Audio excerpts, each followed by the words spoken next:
Take me out to left field. Give me a shot of Fireball.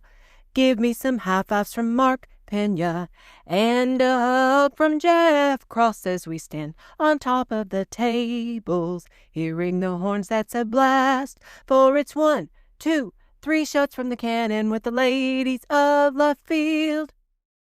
Hey, y'all. It's game time with the ladies of left field. This is Kasey here. I'm here with Jordan and Katie. Hey, y'all. Hey. And we're ready to get started with another week of our podcast. I'm going to get us started this week with my hot girl headline. The U.S. Open has kicked off today, Thursday. And kind of the key things that are happening today is that the weather is an extreme factor in the competition today. It's so windy. It's like you can see their pants, everything, their shirts, everything's blowing. And I've watched some of it, and a player will hit a shot, and then literally the ball just changes direction just in the wind, and they feel it themselves. So the scores are very, very low. And as of Thursday afternoon, an amateur is actually in the lead with at -3. Actually, as I look up now, he appears to have dropped. So now it's a tie at -2.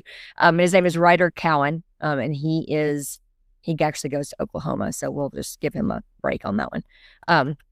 But yeah, -2 is the lead at the U.S. Open. So it should be real low scores and hopefully tight competition. So, and that goes all weekend. I was going to say, I heard on the radio when I was puttering around today, and I'm sure we've talked about this before, but if he were to win, he can't take any of the winnings money. He can still keep his sponsors' money, but since he's an amateur, he can't take any money from the pot from the tournament, which is like, that's got to be, obviously winning is awesome, but also then to see, and isn't this one of the bigger prizes, right? Oh, sure. Yeah. Because this is one of the majors. But yeah, you're right, because that was the situation a couple of years ago when that kid from, I think his last name was Bennett, the kid from A&M that was in the final pairing on Sunday of the Masters. Oh, yeah. Okay. Yeah. And I don't know I'm not sure what happened to that kid. I mean, I guess I've seen his name here and there, but he hasn't ever had that was his, woo kind of thing. And so, but yeah, if they enter these events as an amateur, that's how it has to be. But there's a lot of golf to go, so I'm I don't know that right. Like it is Thursday afternoon. But Thursday, no, that's cool. Yes. So I will go next because another somewhat newsworthy thing. It is official today because Brendan Sorsby withdrew his all of his litigation, ruling him officially ineligible to play in the NCAA. But I don't that situation was so weird. So to give everyone as quick of a primer as I can, Brendan Sorsby transferred to Texas Tech and was admitted that he had bet on his own team when he was 4 years ago. He was at Indiana and admitted to betting on his own team. So he shouldn't have been able to play anyway. But then the NCAA ruled that he was ineligible. So then he found a Texas judge who was a Texas Tech grad who filed an injunction, and essentially it said that they didn't have to listen to the NCAA's ruling. So then Monday night, this kind of all came out on Monday. The Big 12 sued Texas Tech or asked to be able to punish Sorsby. And then also Monday night, boosters for Texas Tech said that Sorsby was no longer going to play this year. And so then Thursday is when Sorsby, or I guess Monday night also, he somehow leaked that he was going to try and enter the NFL supplemental draft. And so then to put a bow on everything, he's officially ineligible in the NCAA and then is now officially entering the NFL supplemental draft. And so we went through all this rigmarole and all of these shenanigans for no other reason except to create more Texas Tech haters, which I'm fine with, but still, what a dork. Yeah. Yeah. So dumb and unnecessary and silly. Even that, I think I read too where that Cody Campbell said he would still be fulfilling his, agreement with him. And I'm like, what? Okay. What? Oh. just giving it. I mean, I guess though, because then that was what all the other tech people were saying was, oh, well, we're trying to help him. I mean, this will cause him such pain to not be able to play. And I'm like, well, that did he not make enough money gambling on his other teams already? And the whole thing of like, you cannot act like there's no way you can be a student athlete anywhere and not know that is one of the biggest frowned upon things ever. I mean, I know also that the whole betting thing is out there everywhere too. I know that it's a kind of double-edged thing where when you turn on any sporting event, every commercial is DraftKings or whatever booking bet thing you can. But your own dang team, like, still, come on, dude. It's crazy. Yeah. So we'll see who they have as a quarterback now. Yeah. If there's somebody else floating around out there that, I don't know, whatever happened to that guy? What was it from was it UNLV or whatever last year? Or, remember the one guy, he got mad and something about he didn't get it. They weren't paying him immediately and he up and left. Oh, I was still thinking of Alan Bowman, who he was there, then didn't he like puncture his lung and then transferred to Oklahoma State? And then I don't know. For some reason though, like I feel like Alan Bowman played for 9 years. It was ridiculous. I mean, to be honest, at 4 different schools. And to be honest though, I mean, it's like the Big 12 pretty much has become out of sight, out of mind.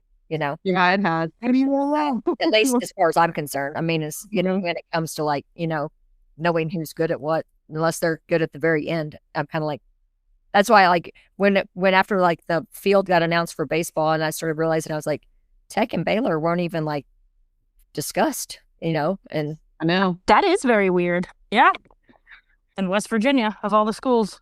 Yeah, I know, right?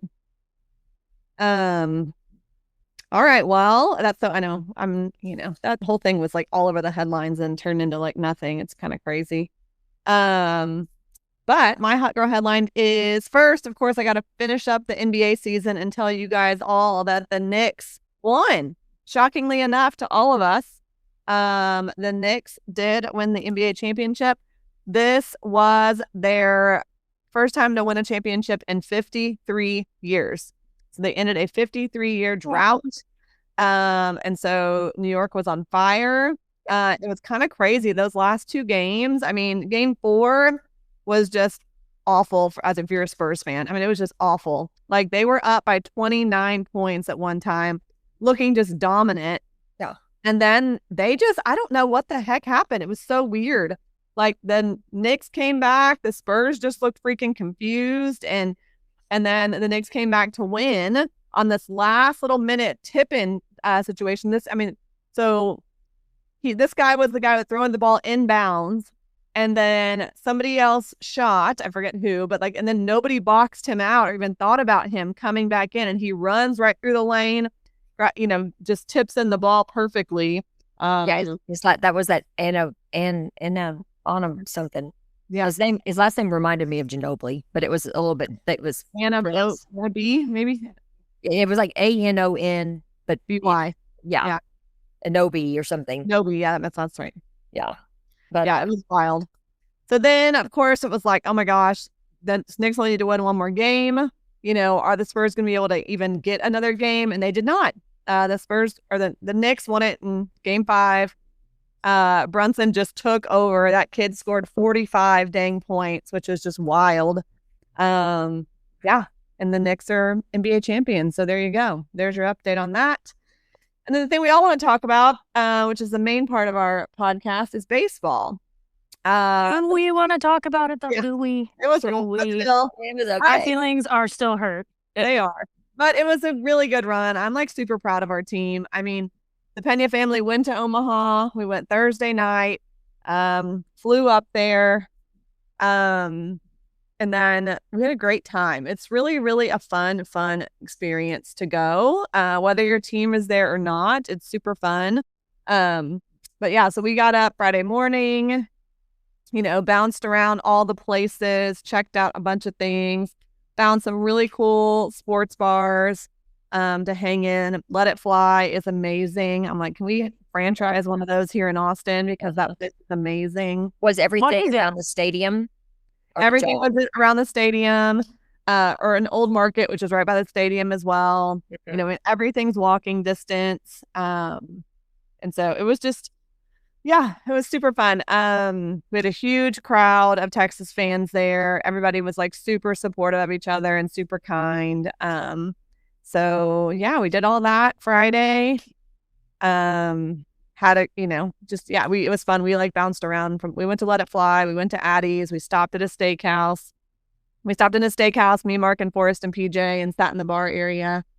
They were having happy hour. It was like, oh, 3 glasses of red wine. Oh, that's the same as a bottle. Well, we might as well get a bottle. Yeah. You know? Always get the bottle. Yeah. And got, you know, it was like, oh, they have mac and cheese on happy hour. Oh, but add lobster mac and cheese. That's the way to go, you know. And then the Borbas came in right after us, and it was just funny. It was like we were all hanging out, having a good time, watching all the games. And then our game was on Saturday.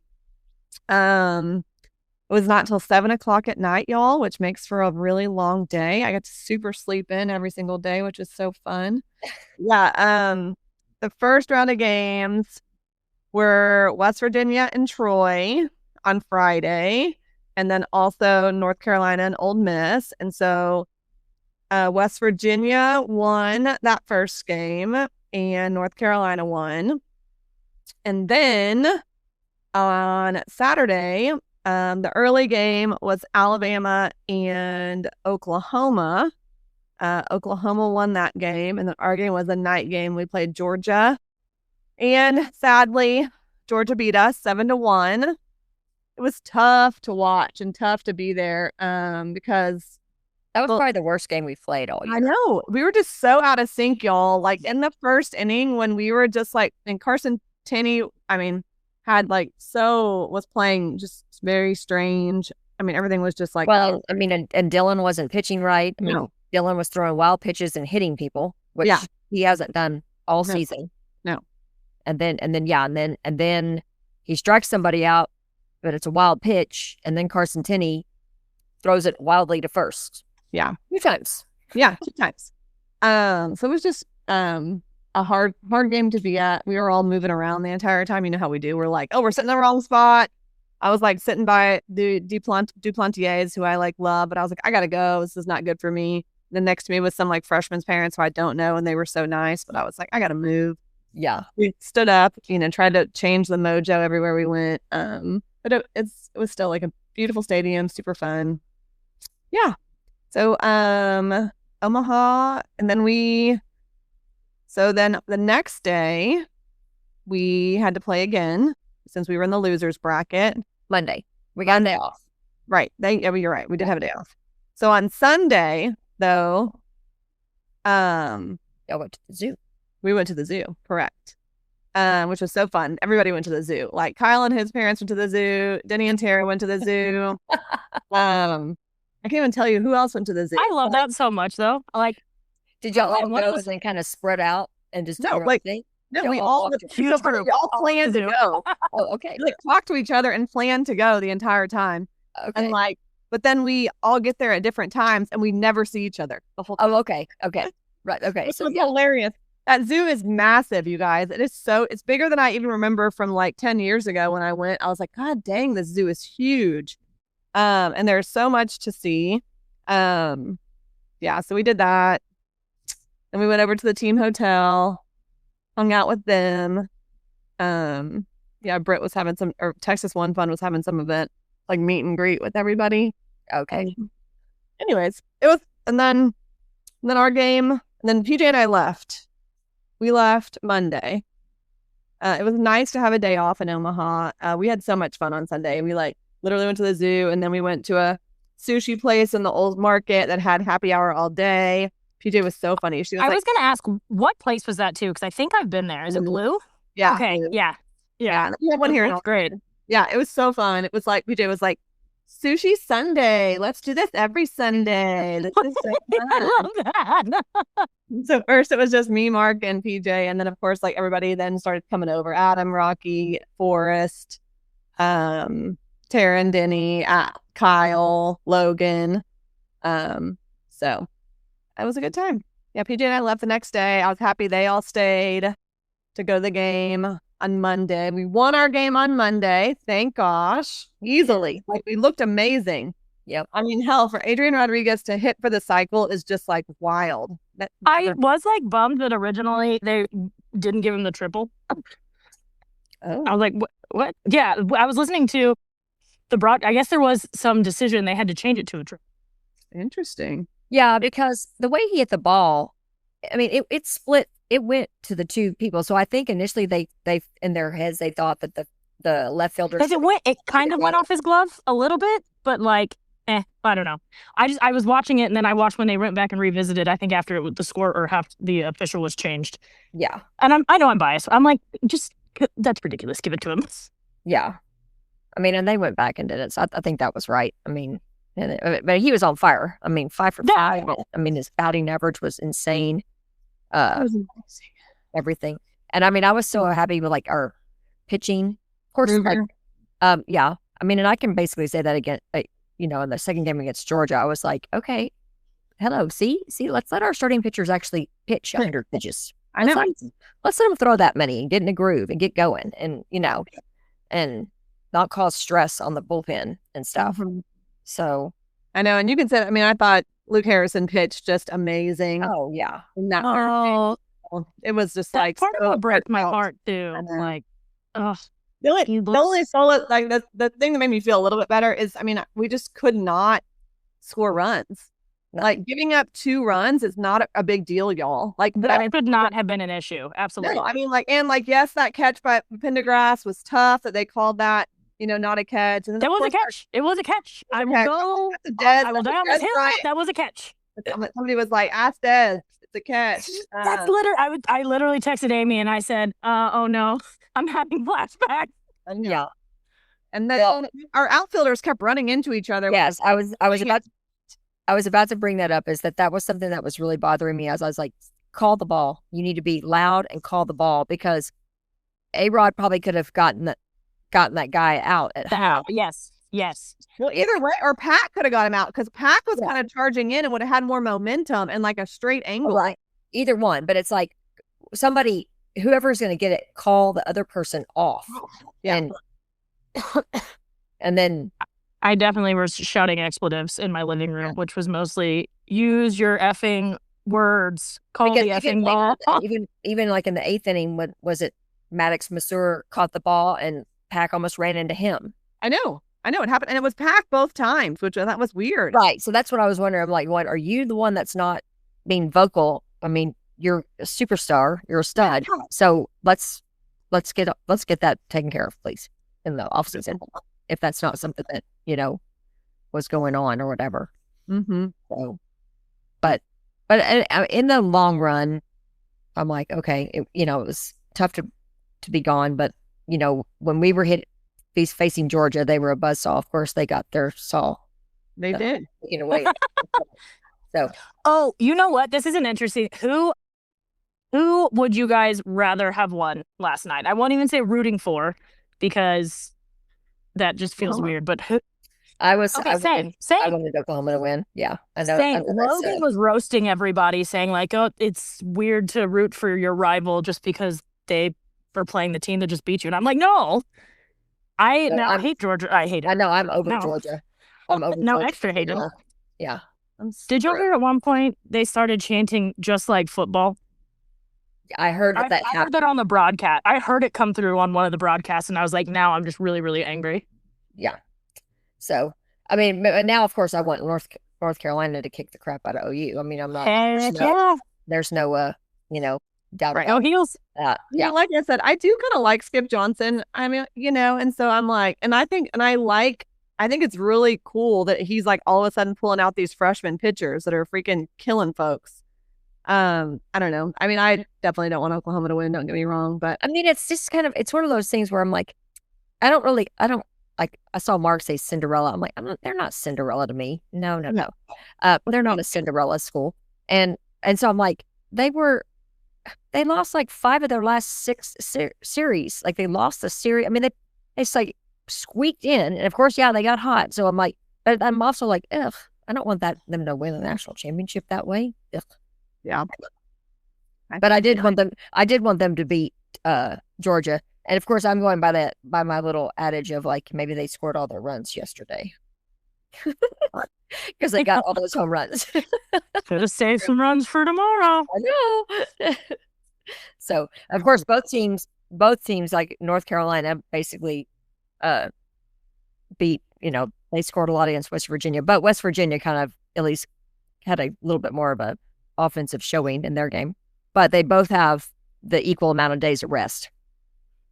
So it'll be interesting to see, how the staffs do in terms of their pitching and all that, all that jazz. Like, if I guess they basically can start back over with their, because that would be how many days if their first game their first game was in theory Friday or Saturday, but that at this point it's North Carolina's is that right? 6 days? Friday. North Carolina's first game was Friday, and so a week, was Saturday. So normal schedule then. Yeah.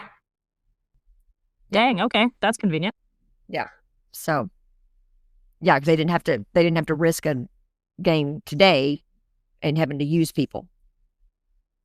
So we'll see, what happens. But I'm definitely for North Carolina. I did feel bad because obviously pretty much everyone at all my dog park friends are North Carolina fans for baseball at least. Uh-huh. And I talked most of them into rooting for Texas, and then one of them actually placed like a sort of large bet on Texas to win on Tuesday night. Because we were sitting out here and, I was talking it up and everything. And he was like, y'all, why did I do that? I was like, don't know. It certainly wasn't me explaining to you how great Texas is. Definitely was not my fault. Like, it's okay. It's all good. It's right. It's correct. Yeah. I know that they've already started having like their exit meetings and, so it's like, I saw Schloss's like, one little post-game comment. He's like, take a day or two to digest all this and, like actually meet with the team. But he goes, we really have to get back to work tomorrow. He goes, from a coaching perspective, from they've got to get right back into like the whole portal thing and, who's staying, who's leaving, and finding who's. That's what I was about to say. Are we about to start hearing we're about to start seeing portal entries for baseball? That'd be that's because he even said. He said that's what's so weird is like when you're up here in Omaha, it's great, but you still are busy having to do all that stuff because you're still meeting with guys for your planning your next roster. Yeah. And you're dealing with the fact that all the other schools that are not there, they're, they have way more time, like that's all they're focused on.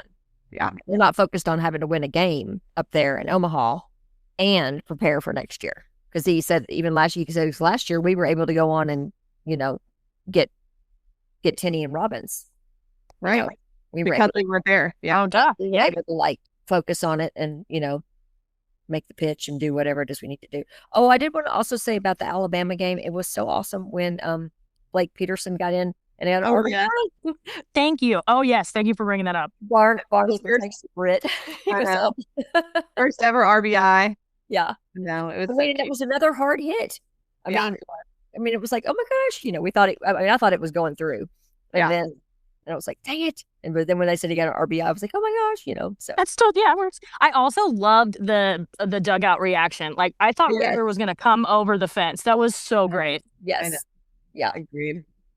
Yeah. A tangential Ruger thing. Have we already talked on the podcast about his hair routine? Because I knew it. But I can't remember if we have, but it's still just like, how does your head not get itchy, bruh? Yeah. Like, for anyone that's not on social media, so Ruger Riojas doesn't use shampoo. He says he will scrub vigorously with hot water and he uses conditioner, but he does not shampoo his hair. And I like the natural oils. And I'm like, I would look like a drowned rat. I don't get it. Yeah. Yeah, I know. I'm like, dude, you have to put some, when you're just washing your body, you have to put something in there. There's no way you can't just not wash it. Yeah. But yeah, I was really it was just sad that Dylan struggled because Ruger was so good. And then, I'm telling y'all, Luke Harrison was so good. If you think about it, we were talking about, Thomas Burns never even saw Thomas Burns never came out. Barn was asking, he's like, well, who would have pitched? And I was like, well, I'm sure we would have pieced it together, but we had people that hadn't pitched yet. Yeah. Well, on the game we won, the big winning game when we beat Alabama by so many, it was like we didn't even have, we brought in like Brody Walls. Yeah, You know what I he did good to use anybody. That was kind of funny. I was thinking too, like they kept on naming names, and I'm like, Schloss is just trotting guys out there now. Like, mm-hmm. Yeah. So, but hopefully for the guys that return and everything, they've got that like, okay, I want to come back kind of thing. Well, I saw where Pack did go out there and he was putting dirt in a bottle. Yeah. yes. And he was like, he goes, we'll be back. We'll be back. And Because then I'm going to have this remembered by, Yeah. So I was like, okay, cool. I know. Yeah. I mean, like I said, it was tough to lose, but I'm like super proud of this team. I mean, being one of the best teams to make it all the way to Omaha is a really big deal. And it's really hard. I mean, everybody can agree. I think they thought Georgia was the best team in the country. And now for OU to knock them out is crazy. Yeah. So, I mean, it really is like game to game, pitching, hitting, it's like whoever can kind of pull it together for that game. So, that was another interesting, and it was a feel good thing, even if I didn't care about either team. That family, the Branch family, to have both boys, have a boy on each team, and then for that one from Georgia to hit the home run in his last at bat, and his brother was playing second base and gave him the high, like hand slapped when they went by, and it even smiled. They even showed him smiling, like when he hit the home run, and the parents crying, and so it was like, oh my gosh, I was like, yeah. So that was definitely I don't know if that's ever happened before. I mean, I don't know. I know there have been, brothers playing against each other, but I'm not sure if they've played each other in baseball that far. Yeah. So. Well, it was a good College World Series. And then the final series starts on Saturday, right? Yes, Saturday night. Saturday, Sunday, Monday, if needed. Yep. Yeah. Sunday or likes to be Sunday. They're putting it on 2:30 primetime ABC. I say prime. Oh yeah. 2:30 in the afternoon. So primetime sports for for Sunday in the afternoon. Yeah. Yeah. So good stuff. So yep. Baseball. We're wrapping up. Yeah. And I don't know. I wasn't with y'all last week. So did y'all discuss that Anthony Pack was National Freshman of the Year? Cozart was National Topper of the Year. Yeah. So anyway, definitely more accolades with those guys. For sure. They're so good. And then all right.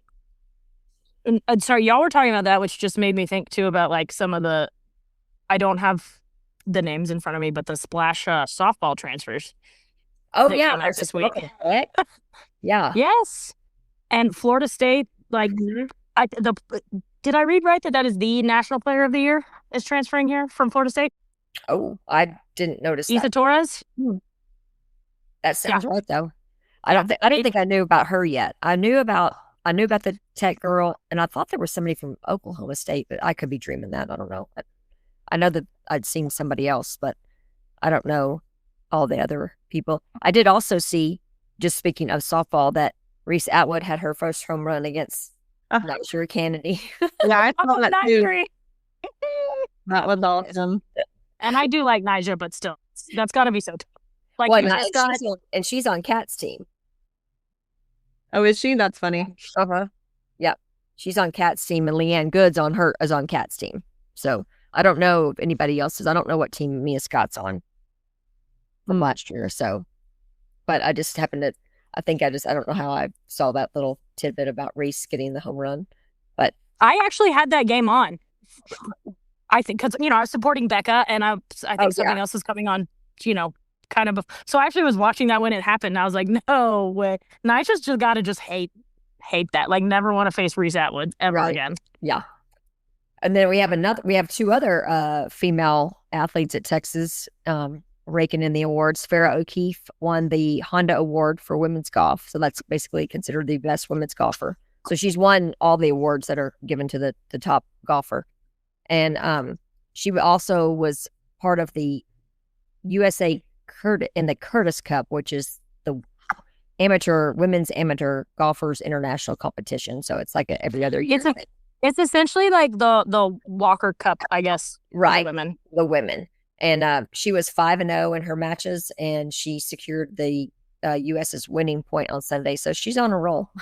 She's definitely on a roll right now. So good. We had a good season. I hope we're even better next year. And like they all said, I mean, everybody, all the players said that. They were like, this team is going nowhere. Everybody was super proud. And I think that those continue to get better. And I hope, I also think it's a thing for Schloss. He's probably like, damn, I've been so close so many times now. Yeah. Okay. And that is the thing is, what was the number? He has the most appearances in Omaha without a championship. Yep. Well, no, I don't know. I don't think no, that's not true. Because it was what? It's the most with 3 teams and not a championship. Like, I didn't read the graphic correctly then. Okay. Because that guy from Florida State, Mike Martin, never won, and they win a lot. They've been more than 11 times. I'm almost positive. And he never won because that last year, a few years ago when Florida State was getting far, he was there, and then I think he passed away the following year.